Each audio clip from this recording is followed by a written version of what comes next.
Hoy todos nosotros estamos como en la línea de partida. Hoy todo el mundo está preparado porque mañana no es un lunes común y corriente. Mañana, y es chistoso que empiece un lunes, que termine un domingo y empiece un lunes, pero mañana es el primer día del 2024. Y hoy todo el mundo probablemente está haciendo sus metas para el año nuevo, sus suscripciones al gimnasio, sus preparativos para la cena más tarde. Pero todos nosotros nos estamos enfrentando constantemente a dos realidades que el nuevo año aumenta. Hay dos preguntas que, por ejemplo, a mí se me venían mucho a la mente. Estando en un cuarto oscuro, mi esposa embarazada de 8 meses dormida a mi lado. Y las dos preguntas que se me venían a la mente era: ¿qué hice? ¿Por qué estoy aquí? Y una tercera: ¿estoy donde debería estar? ¿Qué hice? ¿Por qué estoy aquí? ¿Y estoy donde debería estar? Esa fue mi primera noche en Dallas. Ella estaba embarazada de 8 meses y yo no tenía ni idea cómo funciona no tenía ni idea cómo funcionaba el seguro. No sabía que allá uno respira y paga impuestos. No sabía que tantas cosas no sabía cómo me iba a transportar de un lado a otro, porque una de las cosas que yo amo de Ciudad de México es que uno en la colonia donde viva tiene todo caminando, por lo general, no es una generalización, pero uno tiene en su zona. Hay mucha gente que ni siquiera tiene que salir de su alcaldía porque en su alcaldía tiene todo, tiene donde compra la despensa, donde va al centro comercial. Bueno, yo descubrí que Texas está diseñado diferente. Todo está esparcido y hace mucho calor y si uno no tiene un carro, entonces no se puede mover porque la cosa más cercana está a 10,000 kilómetros de distancia. O sea, y yo soy una persona acostumbrada, a mí me gusta caminar, me gusta que acá uno tiene todo cerca, me encanta que yo por ejemplo tenía un plan todos los sábados con Vicky de ir a caminar, porque la ciudad acá está, sí, yo sé que hay mucho tráfico y lo que sea, pero es increíble caminar acá. Yo no sé si ustedes lo valoran. De pronto no en la noche solo a las 3 de la mañana, pero pues ustedes entienden la idea, ¿no? Y la pregunta que me retumbaba es: ¿qué estoy haciendo acá? Yo me estaba enfrentando y estaba siendo abrumado por dos realidades: mi debilidad y mi incertidumbre. Y todos nosotros en algún punto tenemos que enfrentar esas dos realidades. Digamos que usted inesperadamente en el 2023 tuvo que perder o perdió su trabajo. O en el 2023 usted hizo cosas que sabía que no debía hacer y la culpa lo persigue. Todos nosotros somos enfrentados constantemente con nuestra inhabilidad para hacer lo que nos gustaría y la incertidumbre de no poder controlar el mañana. ¿Y qué manera mejor de empezar un año que respondiendo esto? ¿Cómo puedo enfrentar mi debilidad y la incertidumbre a la manera de Dios? Todos nosotros tenemos que entender que somos seres humanos. A veces nos encantaría pensar que somos como Dios, omnipotentes, omnipresentes, omnisciente y todo lo demás. Que podemos saber todas las cosas y a veces actuamos como si supiéramos todo. Que tenemos el control de todas las cosas y hacemos planes como si supiéramos lo que va a pasar mañana. A mí nunca se me va a olvidar la Navidad del 2020. ¿Usted se acuerda? No, la Navidad del 2019. ¿Se acuerda el año nuevo del 2019? ¿Se acuerda algún plan que usted estaba haciendo? Yo me acuerdo que nosotros estábamos planeando un viaje a mitad de año. Dijimos, el 2020 a mitad de año vamos a pasear. Yo no sé si usted tuvo un plan parecido. Y el 2020 y el 2019 todos nos dimos el año nuevo y dijimos, este va a ser un gran año. Y hoy usted 3 años después, casi 4 años después, 3 años en realidad, usted piensa en el usted del 2019 y dice, era un chicuelo, no sabía lo que era la vida. Estábamos a punto de enfrentar una pandemia. Entonces la pregunta la voy a volver a repetir. ¿Cómo enfrentamos la realidad de nuestra debilidad y de la incertidumbre de las situaciones que no podemos controlar a la manera de Dios? ¿Cómo cuando yo me sienta abrumado? Porque hay situaciones que nos abruman, que nos sobrepasan. Cuando usted y yo nos sintamos abrumados por nuestra debilidad y la incertidumbre de las circunstancias, ¿qué hacemos? Entonces hoy vamos a explorar la historia de una persona en la Biblia caracterizada por la lucha, por querer la cosa correcta de la manera incorrecta. Hoy vamos a ver la historia de un hombre caracterizado por, primero, buscar una bendición a su manera y luego encontrar una historia muy diferente. Vamos a hablar de la historia de Jacob. Y vamos a hablar de una escena en particular. Y antes de entrar en la escena, el contexto de la historia que vamos a ver hoy es: Jacob le acaba de robar, acaba de engañar por segunda vez a su hermano y engañó a su papá. Ustedes recuerdan, los que saben la historia de Jacob, el primer gran engaño de Jacob o la primera jugarreta de Jacob en búsqueda de una bendición era robarle la primogenitura, el derecho del primer hijo, a su hermano Esaú. Y si ustedes recuerdan la historia, era una familia un poco disfuncional en el sentido de que la mamá prefería a Jacob y el papá prefería a Esaú, y toda la vida fue una competencia entre estos mellizos. Y el primer gran engaño fue: Esaú tenía hambre, Jacob preparó un estofado y Jacob era astuto y Esaú era cazador. Es decir, él estaba dispuesto a disparar, pero no, él hacía y luego pensaba. Entonces, ¿qué hizo? Vendió su derecho como el primogénito de la familia. ¿Y después qué pasa? La mamá de Jacob era como Jacob. Entonces Rebeca le dice a Jacob: tu papá se va a morir, ya va a dar bendiciones, y me mandó a tu hermano a cazarle una buena comida. Pero nosotros tenemos muchos borregos ya acá. Yo voy a preparar uno, te lo voy a preparar y tú se lo vas a llevar a tu papá. Y Jacob le dice: pero ¿cómo se lo voy a llevar? Él es peludo y yo soy liso, yo soy lampiño. Y entonces la mamá le dice: tranquilo, acá tengo un traje de oso, y le pone el traje de oso y va donde el papá. Y como Jacob se estaba quedando ciego, no lo podía reconocer, como Isaac, se estaba quedando ciego, no podía reconocer si era Jacob o Esaú. Entonces lo toca y siente pelo y dice: no, este es Esaú, pero tiene la voz de Jacob. Y Jacob, en pocas palabras, engaña a Isaac y se queda con la bendición. Y cuando Esaú llega, Jacob se acaba de ir y le pregunta a su papá: ¿no tienes otra bendición? Y Esaú está desesperado. El texto, cuando uno lee Génesis 27 y 28, el texto dice que que Esaú, estoy confundiendo los nombres, el hermano mayor, Esaú estaba desgarrado. Era como si estuviera haciendo luto, diciéndole al papá: ¿no tienes otra bendición? Y el papá, ¿qué le respondió? Bueno, te voy a decir algo, tú le vas a servir a tu hermano y vas a tener que vivir por la espada. Bendecido. Entonces Esaú sale de ese intercambio y dice: voy a esperar a que mi papá se muera, porque ya pronto va a morir, y voy a matar a mi hermano. Ese es el plan. La mamá, Rebeca, oye las palabras de su hijo y le dice a Jacob: tienes que irte de acá y no te vas a casar con una cananea, vas a volver a mi tierra. Entonces Jacob sale como un fugitivo de su propia casa. Y ahí es donde nos encontramos en el texto de hoy.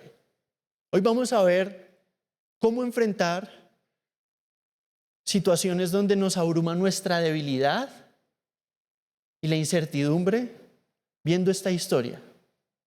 Pero para enfrentarlas vamos a ver dos realidades de lo que Dios hace, quién es Dios, en medio de nuestra debilidad y nuestra incertidumbre, y cómo nosotros respondemos a lo que Dios ha hecho.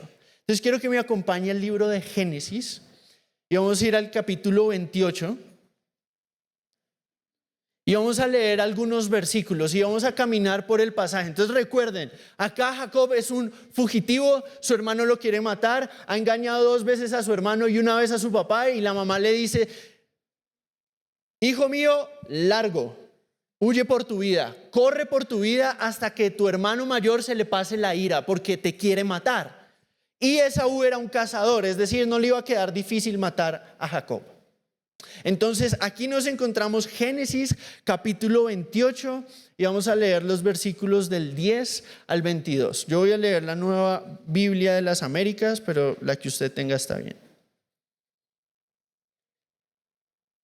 Jacob salió de Beerseba, de su casa, y se fue para Harán, la tierra de la familia de Rebeca. Llegó a cierto lugar y pasó la noche allí porque el sol se había puesto. Tomó una de las piedras del lugar, la puso de cabecera y se acostó en aquel lugar. Tuvo un sueño y vio que había una escalera apoyada en la tierra, cuyo extremo superior alcanzaba hasta el cielo. Por ella los ángeles de Dios subían y bajaban. Y vamos a esperar, vamos a dejar hasta ahí, vamos a caminar por este pasaje. Lo primero que sucede es: él llega a cierto lugar y ¿qué dice el texto? Que se acuesta, tiene un sueño y ve una escalera que sube hasta el cielo y en la cima está Dios y los ángeles subían y bajaban. Ahora, esta imagen es interesante porque esto es lo que establece la bendición de Jacob. ¿Qué es la escalera? La escalera, a veces nosotros pensamos en tipo lo que uno tiene en la casa y se sube para cambiar un bombillo. Piensen más como una pirámide con escaleras. De hecho, en la época de Jacob ya existían las pirámides de Egipto y era una imagen parecida. De hecho, la Biblia nos presenta una imagen aún más parecida a esta unos capítulos atrás. Pero tenemos que entender lo que la escalera representa. En este punto no era Jacob quien estaba encontrando a Dios, sino era Dios quien estaba encontrando a Jacob. Noten que es cuando él está totalmente solo y totalmente vulnerable que llega a cierto lugar. Y la palabra que se usa en hebreo para cierto lugar es como decir cayó ahí. Por razones de la vida cayó ahí. Y los autores del Antiguo y Nuevo Testamento hacen algo. No simplemente nos dicen en la providencia de Dios la persona llegó a ese lugar, sino que, y resulta, por ejemplo, en el libro de Ruth, si ustedes leen el libro de Ruth, usa mucho esta palabra y Ruth terminó en el campo de Booz, como por casualidad. Pero no era casualidad. Pero la manera en la que lo narra es desde la perspectiva de Jacob. Él estaba caminando y un día resultó en un lugar que él no conocía porque se estaba poniendo el sol. Él iba camino a Harán, pero en medio del camino tiene que parar. Para él era un lugar cualquiera. Para Dios era el lugar donde lo iba a encontrar. Jacob no sabía lo que estaba pasando. Jacob no tenía cómo alcanzar a Dios, pero Dios sabía lo que estaba haciendo. En medio de la debilidad de Jacob, lo estaba alcanzando de una manera que Jacob no lo podía alcanzar a él. Y todos nosotros, nuestro camino en la vida empieza tratando de buscar una justificación por nuestra existencia, tratando de ser Dios de una u otra forma. Tratando de alcanzar a Dios con mis buenas acciones. Tratando de poner al mundo en deuda mía con lo que hago. Y eso es lo que Jacob hizo hasta ese punto en su vida. Él constantemente trató de ganarse las cosas en sus fuerzas, pero fue solo cuando él ya no tenía fuerza que fue encontrado de una manera que él no podía encontrar a Dios. Y lo primero que nos muestra este texto es una realidad asombrosa de Dios. Esta no es la primera vez que vemos una escena así. ¿Ustedes se acuerdan Génesis 11, la Torre de Babel? La Torre de Babel es parecido a la imagen de esta escalera. Eran estructuras que en esa época se llamaban sigurat. El sigurat, tipo pirámide de Egipto, era una un intento humano de alcanzar lo divino. La escalera de Jacob es el logro divino de alcanzar la humanidad.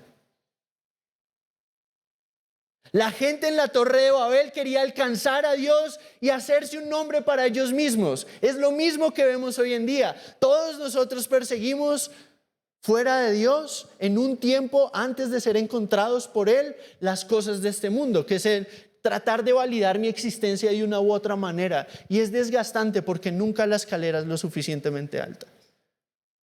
La Torre de Babel era tan alta que Dios tuvo que descender a ver qué era lo que los hijos del hombre estaban haciendo.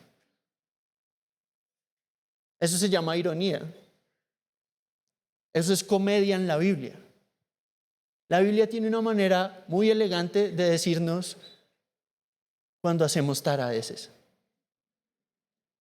Ellos quisieron construir una torre que llegara hasta Dios y Dios vio que la torre era tan alta que le tocó bajar a ver qué era lo que estaban haciendo. Eran tontos. Todos nosotros tenemos un grado de tontería, creyendo que podemos alcanzar a Dios con nuestros medios. Eso era lo que Jacob estaba haciendo. Eso es lo que lo convirtió en un fugitivo. Pero esta es la belleza de la historia. Dios, en el momento de mayor debilidad y en el momento menos esperado, alcanzó a Jacob. Él hizo la escalera que Jacob no podía construir. Y lo primero que quiero que veamos en este texto es, en nuestra debilidad, en nuestra inhabilidad, Dios nos encuentra. Cuando nosotros no podemos encontrarlo a Él, cuando nosotros no tenemos ojos para verlo a Él, Él nos encuentra para que podamos ver y nuestra alma sea saciada. ¿Cuántos aquí ya son creyentes hace un tiempo? Uy, poquitos. ¿Esto es una reunión evangelística o qué? ¿Cuántos acá son creyentes hace un tiempo? Ok. Si usted realmente es creyente, hay una realidad básica acerca de todos nosotros los que hemos puesto nuestra confianza en el Señor y es, nosotros no podemos salvarnos a nosotros mismos. Es básico. Pero a veces creemos que, bueno, Dios me encuentra, ya yo sigo en mis fuerzas. ¿Y qué tiene que ver esta escalera con nosotros? ¿Cómo Dios nos encontró a nosotros sino en Cristo? El mismo Jesús hace alusión a este texto en Juan capítulo 1, en el versículo 51. Ustedes recordarán, los que han leído la historia, que cuando Jesús está llamando a sus discípulos, uno de esos discípulos es Natanael. Natanael tenía un amigo que se llamaba Felipe y le dijo, Felipe, ¿cómo estás? Porque era Felipe el que estaba hablando. Entonces Felipe le dijo a Natanael, bien, quiero contarte algo. Ya llegó el Mesías, el prometido de Israel. Natanael no le creía. Hasta que Jesús, viéndolo de lejos, lo vio y le dijo, he aquí un verdadero israelita en quien no hay engaño. Y la respuesta de Natanael fue, ¿tú de dónde me conoces? Cuando estabas debajo del árbol, ahí te vi. Nadie sabe lo que eso significaba para Natanael, solo Jesús y Natanael. Hoy uno lee ese texto y uno dice, pero ¿por qué eso es sorprendente? Natanael le dice, tú eres el Hijo de Dios, el Rey de Israel, tú eres el Mesías prometido, el Hijo del Hombre. Cuando una persona le decía, para el judío decirle a alguien, tú eres el Hijo de Dios, era básicamente decirle, tú eres el Rey que estábamos esperando durante tanto tiempo. Y Jesús le dice, ¿por esto crees? Te digo que cosas más grandes que esta verás. Juan capítulo 1 versículo 51. Y verás al Hijo del Hombre y ángeles subiendo y bajando en pos de él. Los cielos abiertos, la misma imagen. ¿Qué hizo Cristo? Rompió el cielo para alcanzar a gente como Natanael. Cuando tú no lo habías visto, Él ya te había visto a ti. Cuando yo no lo podía ver, Él me conoció a mí. Cuando estabas debajo del árbol, yo te alcancé. Cuando yo no podía, Él me encontró en mi debilidad, en tu debilidad, en nuestra inhabilidad. Dios nos encuentra. Y esto está a propósito en el presente, porque creemos que un encuentro con Jesús es ese primer momento de conversión, pero ese es el principio de nuestro encuentro con Jesús. Cuando tú no puedes ver a Jesús, cuando tu fe te falla, Él te encuentra. Hay una canción que a mí me encanta y la primera frase de esa canción, hay dos que empiezan parecido. Una dice, cuando siento mi fe fallar, Él me sostendrá. Otra dice, no puedo contar las veces cuando tú has sostenido mi fe. Hay momentos donde nuestra habilidad para confiar no es suficiente. Entonces, ¿qué hace Él? Opera en nosotros el querer como el hacer por su misericordia. Hay momentos donde usted y yo este año no hemos tenido cómo sostenernos, pero henos aquí. En mi debilidad, Dios me encuentra constantemente. Y que Dios me encuentre me cambia de fugitivo, de impostor, como a Jacob. La escalera de Jacob que representó para Jacob estableció su bendición. La revelación de Dios a la vida de Jacob estableció la bendición de Jacob. La revelación de Dios a nuestras vidas en Jesucristo establece nuestra bendición. Porque algo más grande que la escalera de Jacob tenemos nosotros y un mejor mediador que Jacob tenemos nosotros. Es Cristo, la revelación plena. La imagen visible del Dios invisible es nuestra seguridad de que en nuestra inhabilidad Dios nos alcanzó y la forma de su misericordia es la cruz. ¿Y eso qué quiere decir para el día a día? Que si Él me alcanzó cuando no podía verlo, ¿cuánto más no me va a alcanzar ahora que soy suyo? Y así es como yo enfrento mi inhabilidad. Porque Él me transformó de impostor a peregrino. Y eso es lo que Él hizo con todos aquellos que han puesto su confianza en Él. Él nos alcanzó cuando no podíamos alcanzarlo a Él, y ahora que Él nos ha alcanzado, nos va a sostener hasta el final. Y nuestra respuesta, ¿cuál es? Ya vamos para allá. Pero en mi debilidad, Él me sostiene. Y cambia nuestro viaje de impostores, tratando de validar nuestra propia existencia, a peregrinos hacia una eternidad con Él. Eso era lo que estaba pasando con Jacob. Él lo estaba transformando. Ese era el principio del viaje. A Jacob le restaban 14 años. Pero ¿qué nos sigue diciendo el texto? Dice que cuando en el sueño, en el versículo 13, el Señor estaba de pie junto a él. Y le dijo, yo soy el Señor, el Dios de tu padre Abraham y el Dios de Isaac. La tierra en la que estás acostado te la daré a ti y a tu simiente. Yo sé que probablemente dice descendencia, pero vamos a mantenerlo constante, porque la palabra es la misma. También tu simiente será como el polvo de la tierra, te extenderás hacia el occidente y hacia el oriente, hacia el norte y hacia el sur, y en ti y en tu simiente serán bendecidas todas las familias de la tierra. Amén. ¿Qué quiere decir eso? Este es un buen ejercicio en entender que la historia de la Biblia es una sola historia. No está simplemente hablando de cómo yo interpreto este texto, revela mucho acerca de cómo entiendo el Evangelio.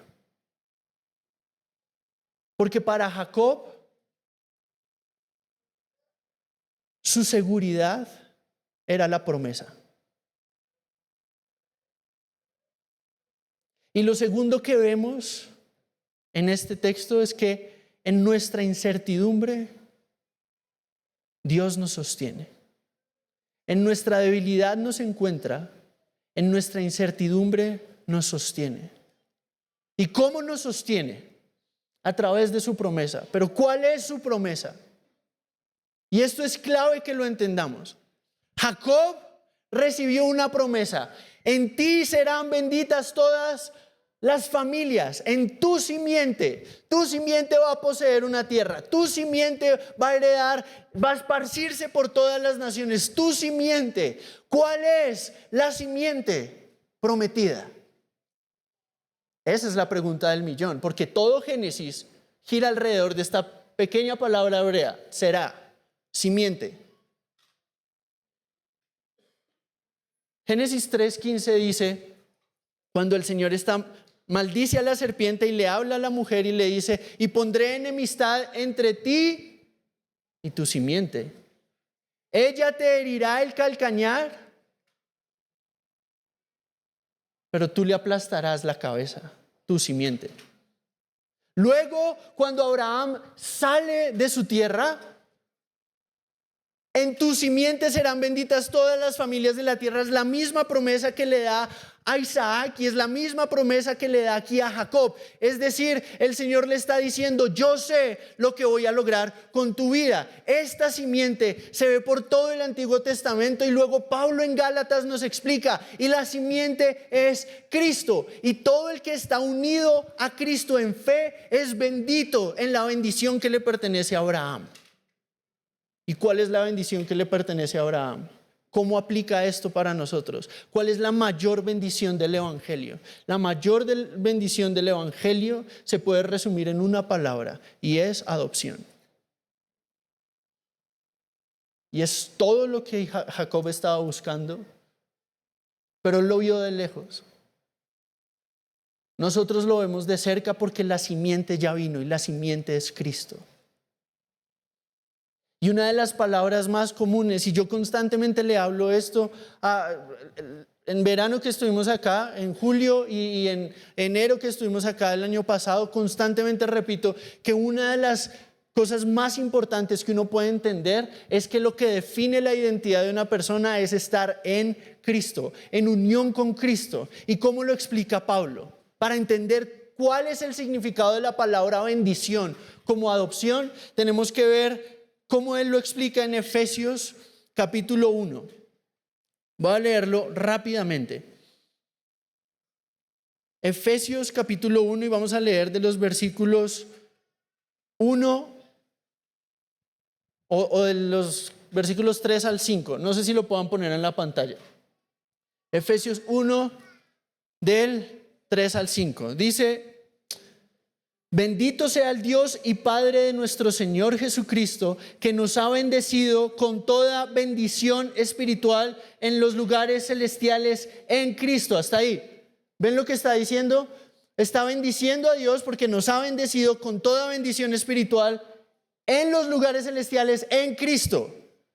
Lo que Cristo consiguió por nosotros fue una relación única con el Padre, con el Creador de todo el universo. Es decir, en mi incertidumbre, Dios me sostiene y su provisión para mi vida. ¿Cómo sostiene Dios a una persona? Dos cosas son esenciales. Todos nosotros necesitamos dos cosas de parte de Dios: provisión y protección.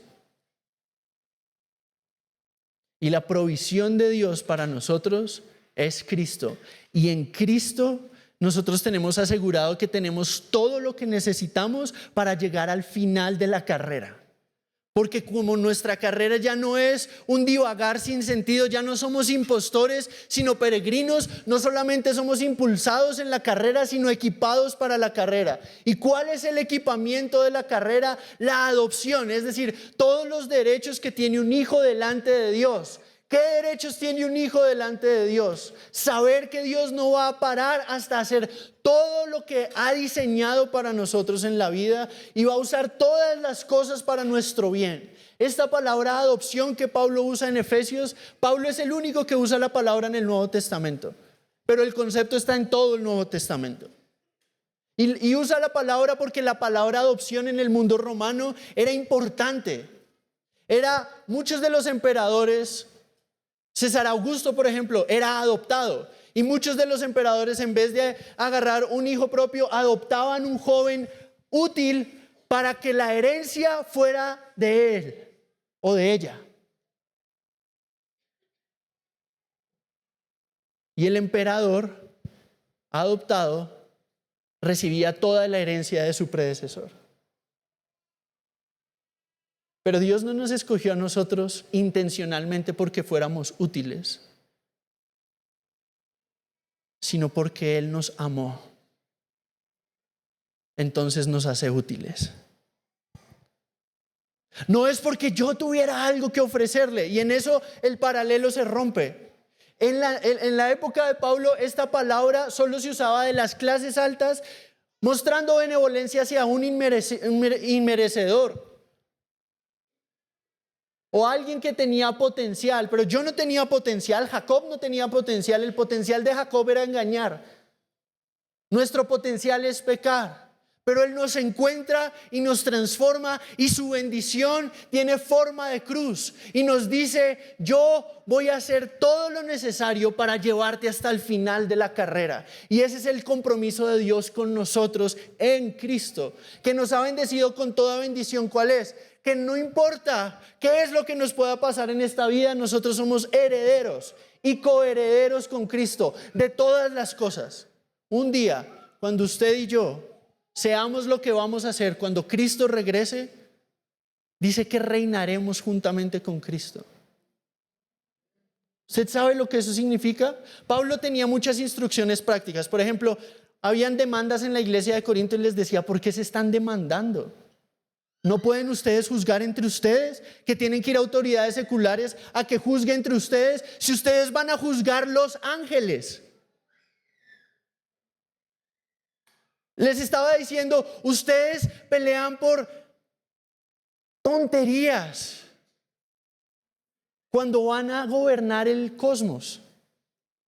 Y eso puede sonar radical y oh no, ¿qué está diciendo? ¿Sabe? La vida en este mundo es muy corta. La eternidad dura mucho tiempo. Es eso lo que es definitivo. Le huimos a pensar en la muerte, y la muerte es terrible, es horrible, es el último enemigo, pero también es un recordatorio. Esto no es todo. Y Dios no me va a dar todo lo que yo quiero, sino absolutamente todo lo que necesito para llegar fiel hasta el final. Entonces usted se pregunta: ¿cómo voy a pagar la renta el otro mes? ¿Cómo voy a pagar la cuota del carro, la escuela de los niños, la universidad? ¿Sabe? Yo me preguntaba eso. Un profesor una vez nos dijo: no tienen que sacar un 100, trabajen de tal manera que no tengan que comprometer otras prioridades. Y yo pensaba: eso es muy lindo, suena muy romántico, pero yo estoy acá becado, y si mi promedio baja, va y beca, va y estudio. Entonces terminó la clase y yo le pregunté, le dije: profesor, usted habló muy bonito. Usted dijo que no nos preocupáramos, que priorizáramos. Yo le dije: pero si yo pierdo la beca, ¿cómo estudio? Me miró, y era es un señor como de 75 años. Me miró como si yo fuera un tarado, un ridículo, pero con amor, una cosa rarísima. Me dijo: si tu Dios no es suficientemente grande para proveer sin tu ayuda, no merece ser servido. Pero tu Dios es más grande. Él no necesita tu ayuda para proveer. Si pierdes la beca y Él quiere que tú estudies, tú vas a estudiar. Ese día no hice ninguna otra pregunta.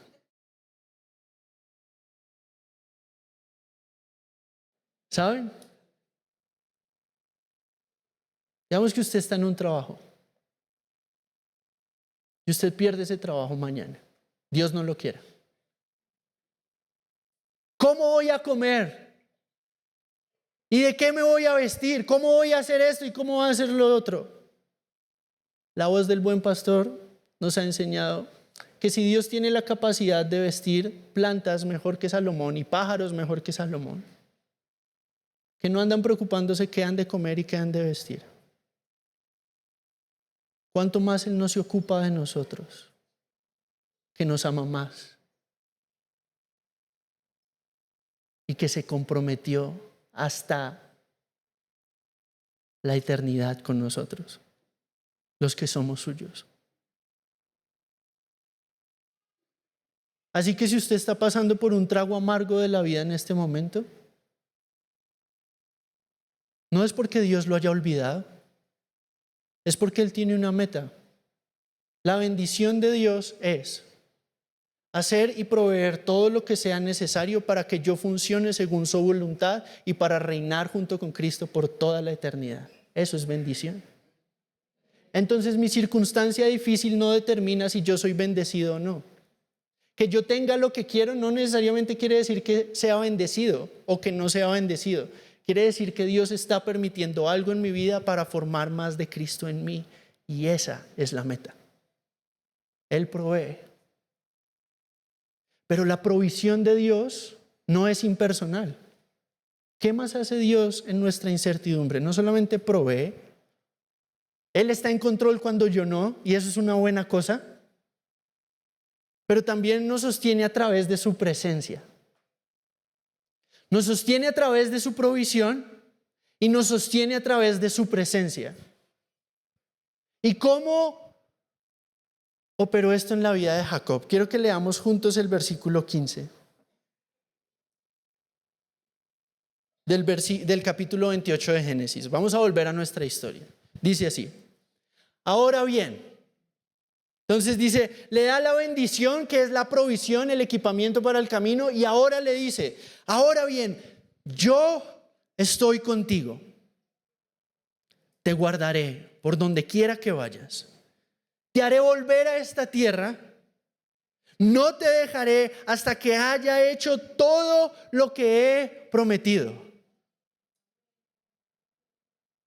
4 realidades que a mí me sostienen cuando la circunstancia ciega mi capacidad de ver la realidad. Esta es la realidad. Esto es lo que Dios promete. Y uno diría, ¿cómo yo sé que esto es mío en Cristo? Pues porque estoy en Cristo. Yo tengo la promesa, yo estoy contigo. Hay 4 promesas acá de la presencia de Dios. Yo estoy contigo, yo te voy a guardar, yo te haré volver y no te dejaré. De pronto usted no ha tenido un buen padre. No mida a Dios por lo que experimentó con su padre, sino porque Dios se ha comprometido. El pacto de un matrimonio es serio. Cuanto más, voy a ponerlo de esta manera, el matrimonio es una metáfora para un pacto más profundo. Como una pareja se liga en matrimonio para ser fiel, ¿usted no se da cuenta que una de las necesidades más profundas que tiene el ser humano es fidelidad? Alguien que no me falle como yo fallo. Alguien que no me falle como a mí me han fallado. 4 promesas de la presencia de Dios para los que son suyos en Cristo Jesús. Yo estoy contigo, Señor, pero no te siento. Pero no importa, porque la realidad es, yo te voy a guardar. Yo no te voy a abandonar. La palabra en hebreo para no te abandonaré es exactamente lo que Jesús clamó en la cruz. Dios mío, ¿por qué me has abandonado? Para que yo nunca tuviera que clamar eso. ¿Puedo sentirlo? Muchas veces uno va a sentir el silencio de Dios. Pero cuando uno está en Cristo por fe, uno nunca es abandonado por Dios. Yo te haré volver. Le estaba diciendo, yo sé lo que voy a lograr con lo que voy a permitir Y usted tiene que entender que a Jacob le faltaban 14 años de lidiar con alguien igualito y peor que él, que era su tío Labán, que lo engañó 2 veces, pero cada engaño duró 7 años. Jacob estaba a punto de enfrentarse a una formación que iba a transformar su vida, lo iba a llevar al final del mismo, pero lo iba a cambiar para siempre de impostor a hijo. Y ustedes y yo a este lado de la cruz vamos a enfrentar lo desconocido este año. De pronto usted ya lo está enfrentando. De pronto la Navidad lo recibió con la pérdida de un ser querido, con un ser querido enfermo, con la pérdida de un trabajo. Pero ¿cuál es la verdad? ¿Y cómo respondo yo? Miren lo que hizo Jacob y con esto acabamos. Yo les dije 2 verdades y una respuesta. ¿Y cuál es la respuesta? Dice el versículo 16, despertó Jacob de su sueño y dijo, ciertamente el Señor está en este lugar y yo no lo sabía.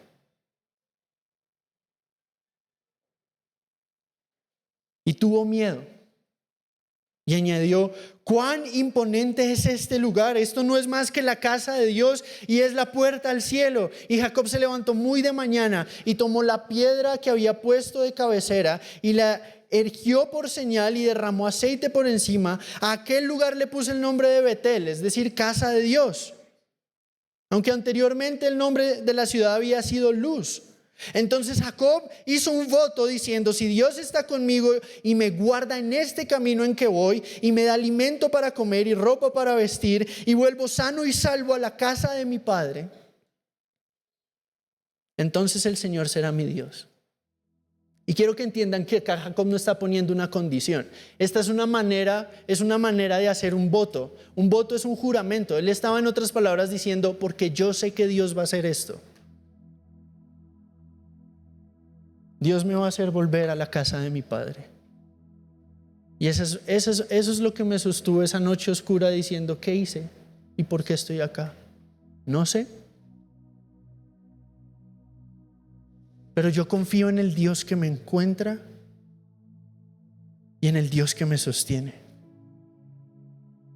Y mi respuesta es, Jacob hizo 4 cosas. Y estas son nuestras 4 acciones. Reconocer que Dios está presente aunque yo no lo sepa o aunque yo no lo vea.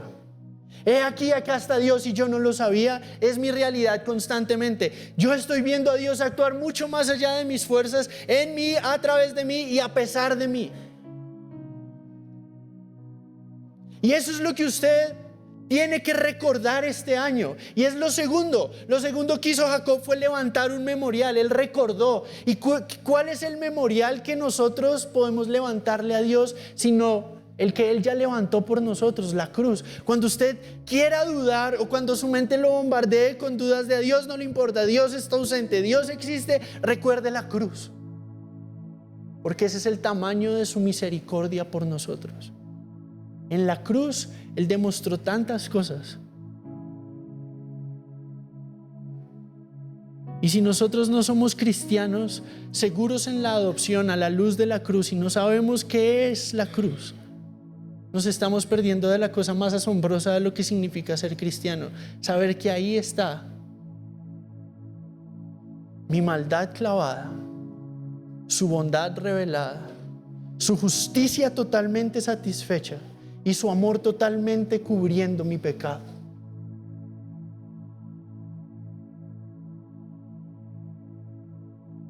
¿Le quedará difícil sostenerme cuando pierdo un trabajo si dio aún a Cristo, su único Hijo, para salvarme a mí? ¿No me dará también con Él todas las cosas? ¿No es la dificultad para nosotros como un siervo, como un esclavo que sirve para forjar en nosotros el carácter de Cristo? Claro que sí lo es.